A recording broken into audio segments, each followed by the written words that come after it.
I told you to fasten your seatbelt. I'll be quiet. He's got a brain like mine. It's going, it's going, it's going. Oh, I wish we had time for this other exercise. We'd love it. Okay, number 2, connecting this is really important. I didn't get it when first time I took the stage, and that was years ago. I'm an ex-military guy. There's a few of us in the room. But believe me, I was all about the uniform, me, you see my stripes, and you know what I did, you see my ribbons over here. Hey, I'm in a hash box for my arm. I never acted that way out loud. When I walked that way. I walked into the room that way. And in that environment, quite often, it was necessary. Because I had to be able to tell people to get up, get that fire hose, and go in there and put that fire out. Well, you don't really care if you don't make it out. Well, I care, but it's still necessary to go. Because there's 800 people there that are relying on you to do it. Go. So, different world. Right? I was connecting all right, sometimes with my foot. Connecting is all about others. It's not about me. So, we didn't really connect it. You'll hear this once in a while. Listen, I'm telling you things that I've done. So when I relate this to you, I'm telling you about the mistakes and lessons I've learned. Les, it was tough today. Those kids were so squirmy, and they were not. And the small group leaders were no help. I could not. Okay, it's my job to connect with them. Yeah, that's true. Sometimes I think they all stopped at Starbucks on the way here. Right? Well, it's hard. God doesn't give us easy things to do with the talent He's given you. He's called you to do big things for His kingdom. You can do it. Not alone. With Him right there. It's awesome. All right. So, it's our responsibility. Okay? Kids need to know 3 things. In fact, I'll tell you right now, I merged this lesson, which is really written for adults in leadership training, with a great lesson by a guy named, what's his name? Dan, it's in the reference list. Second page, books, Dan Kellogg, I think is his name. Doug, what? Doug Fields?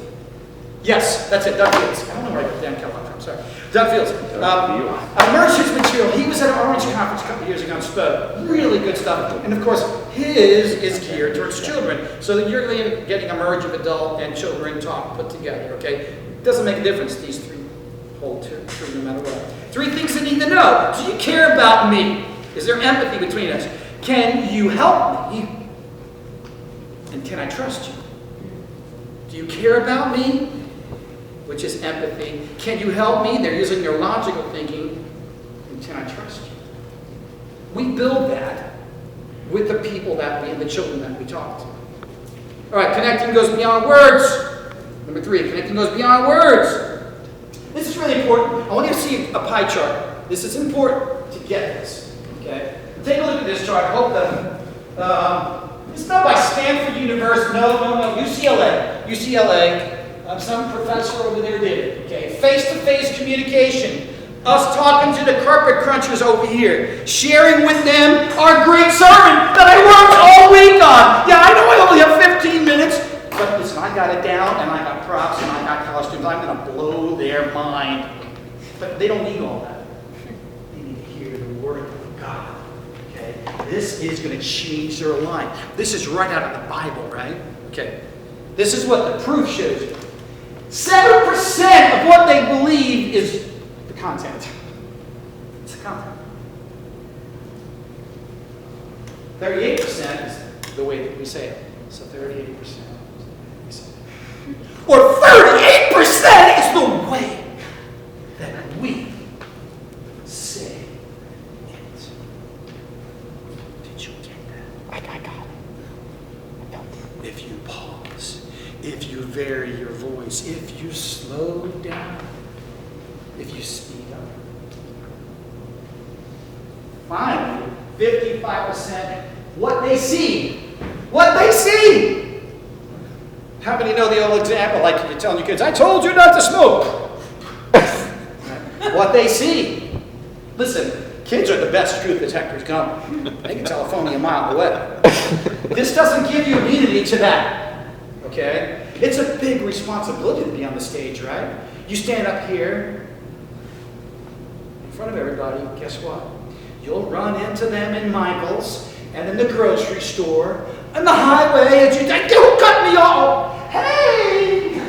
Ross, I ran into Steve Allen the other day. I used to come to church here, and we were both at the commissary. We hadn't seen this guy from our church for years. Gave him a big hug, we talked, and we went our ways. And I said to my wife, that is so ironic. She goes, why? I said, we're driving the Prius today with the gadgets. I go, the first week we had the Prius, we came to go grocery shopping here on the base, and came out, and we just got the Prius, and somebody had hit my car and put a dent in it at the driver's door. And it's like, I can't believe this, I just got this. And I hear this voice from across the parking lot. Take it easy, brother, give it up to God. There's Steve Allen. I'm like, losing my temper. But Steve, it's a brand new car. Just a car, Steve. Thank you, you're right. Yes, it's still there, I'll show you. Okay, so when you take this position, they're going to know. So it's what you see. Are you a phony? Listen, guys, add that up. 93% is not your content. That's tough news. But I'm telling you, it's all good news because you can overcome it. God's given you an ability and He wants to help you grow. Ask Him how to do that. Take some notes. Learn some things. Watch other speakers.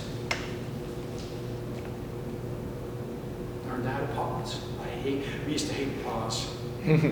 Because we want something to fill the air. Just stop. Wow.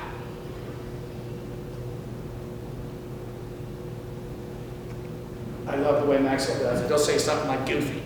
Well, that cow was in my farm, And he looks over like, did you hear what I just said? That was silly, wasn't it? Use the pause. It's really good. I'm sorry, I'm off track. So, 93%. Not what your content is, and that's a mind blower to me. So you got to make the rest of it real. Where are we at now? Connecting always requires energy.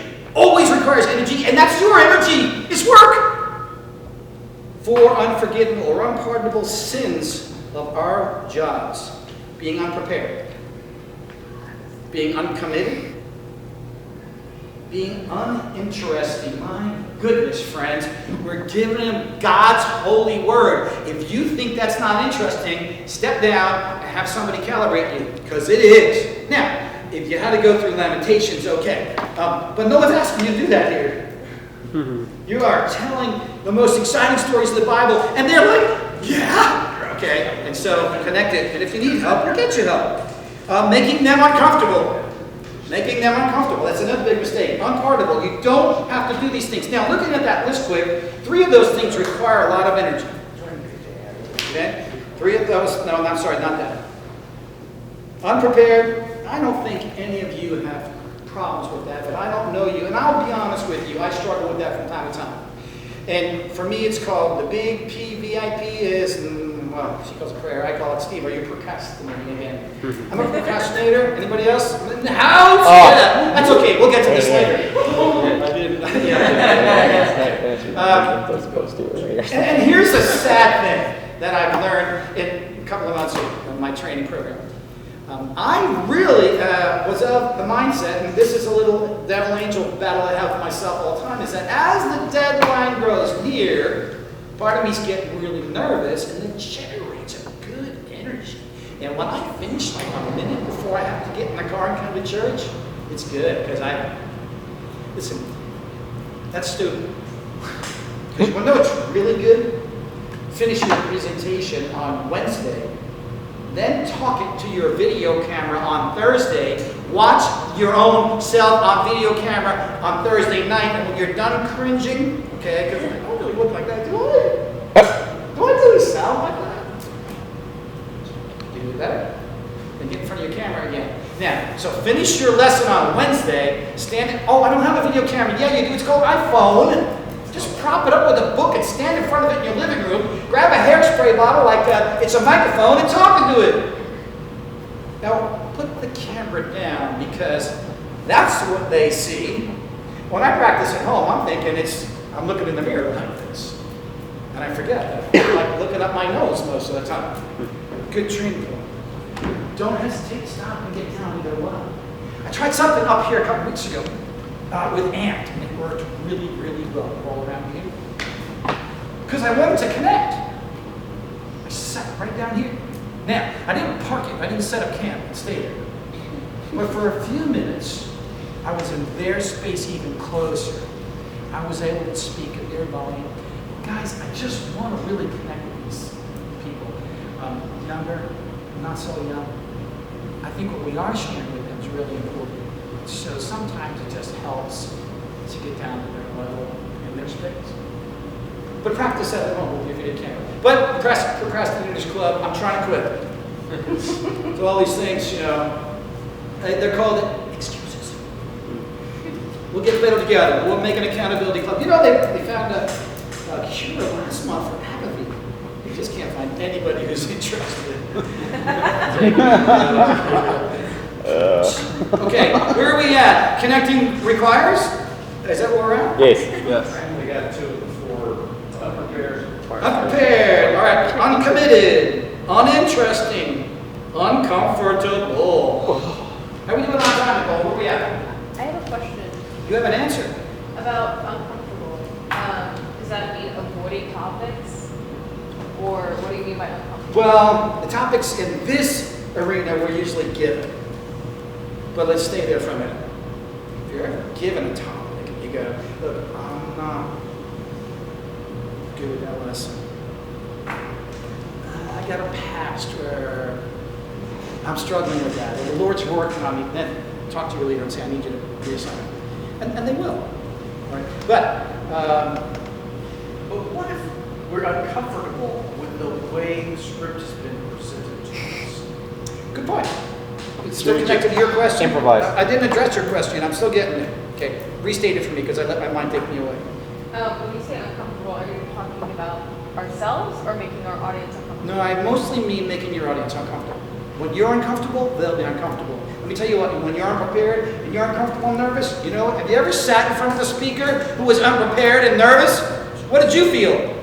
Ugh! Ugh! I wish they could just scratch your fingers on the chalkboard and get it over with already. I'd like, get out of here. It's hard. Listen, they're not any different. So, yeah, don't make them uncomfortable. And the way we do that is we are prepared, we're committed, we're interested.